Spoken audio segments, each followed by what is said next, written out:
सिंधुदुर्ग दौऱ्यावर असलेल्या मंत्री नितेश राणे यांनी मनोज जरांगे पाटील यांच्या मराठा समाजाच्या मागण्यांना पाठिंबा दर्शवलाय। मराठा समाजातील तरुण तरुणींवर अधिकाऱ्यांच्या चुकीमुळे अन्याय होत असेल तर जरांगे सोबत लढण्याची तयारी असल्याचे राणे म्हणाले।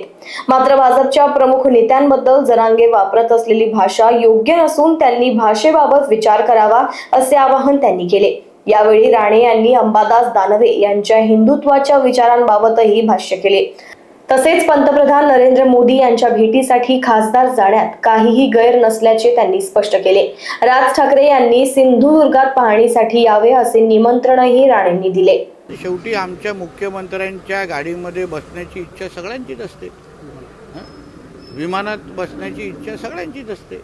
शेवटी मी नेहमी तुम्हाला सांगतो की देवाभाऊंचा सहवास लाभणं म्हणजे आपलं भविष्य घडवण्यासारखं आहे आणि म्हणून त्या विमानामध्ये बसल्यानंतर निश्चित पद्धतीने जयंत पाटीलजींच्या मनामधले योग्य विचार येतील अशी अपेक्षा निमित्ताने व्यक्त करतो। माझी जेवढी माहिती आहे की मुळात अंबादास दानवेजी हे स्वयंसेवक होते, पहिल्या संघाच्या शाखेत पण जायचे, हिंदुत्व विचाराचे आहेत आणि म्हणूनच जेव्हा जेव्हा उद्धव ठाकरेजींनी हिंदुत्वाच्या विरुद्ध भूमिका घेतली तेव्हा त्यांना किती वेदना व्हायच्या हे त्यांनी मला एकट्यामध्ये सांगितलेलं आहे आणि म्हणून अंबादास दानवेजींनी अगर परत एकदा हिंदुत्व आणि संघाच्या दिशेने येत असतील तर स्वागतच आहे। मनोज जरांगे पाटील यांनी सरकारला एक इशारा दिला की मी समाजासाठी जीव देऊ शकतो तर जीव घेऊ शकतो। बघा, एक लक्षात घ्या, मनोज जरांगे पाटील हे मराठा समाजामध्येच्या बाबतीमध्ये जे प्रमाणपत्र आहेत त्या बाबतीमध्ये काही विषय मांडतायत, ते चूक नाही आहे, त्यांची चूक नाही आहे। कारण का शेवटी मीही मराठा समाजाचा आहे, माझ्या समाजामध्ये अगर कुठल्याही तरुण तरुणींवर अगर अन्याय होत असेल तर मीही पेटून उठणार। चुका असतील तर चुका सुधारल्याच पाहिजे। त्या प्रक्रियेमधले कुठल्याही अधिकाऱ्यांनी अगर त्यांच्या चुकांमुळे अगर आमच्या मराठा समाजाच्या मुलामुलींचं अगर नुकसान होत असेल तर मनोज जरांगेजीच्या अगोदर मीच त्या लोकांचा कार्यक्रम करीन, एक लक्षात घ्या। आणि म्हणून मनोज जरांगे पाटील जे भांडतायत, भूमिका घेत आहेत ते समाज हिताचे आहे। फक्त मी समाज बांधव म्हणून त्यांना एक विनंती करणार आहे किंवा एक आवाहन करीन की त्यांची भाषा किंवा ज्या पद्धतीने ते भारतीय जनता पक्षाच्या प्रमुख आमच्या नेत्यांच्या संदर्भात जी भाषा वापरत आहे ती चुकीची आहे। आपल्याला मराठा समाजाच्या मुलामुली तरुण तरुणींचं अगर भलं करायचं असेल तर आपल्या सरकारशी योग्य संवाद ठेवून आपल्याला तो मार्ग काढणं सोपं आहे। कारण आम्हीही आमच्याही कोकणात आमच्या कोकणाच्या भाषेत सांगितलं कोण सडके आंबे असतील ज्यांच्यामुळे आमच्या मराठा समाजाचा तरुण तरुणीचं नुकसान होत असेल त्यांना आम्ही सोडणार नाही, विषयच नाही।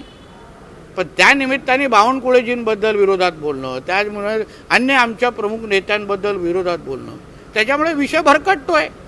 म्हणून मनोज जरांगेजींना सांगेन, मुद्दा बरोबर आहे, तुम्ही कुठल्याही पद्धतीचा अन्याय मराठा समाजाच्या मुलं-मुलींवर झाला असेल तर तुमच्या खांद्याला खांदा उभं राहून नितेश राणे त्या अधिकाऱ्याच्या विरोधात भूमिका घेणं किंवा ना त्याचा कार्यक्रम करायसाठी मी तयार आहे।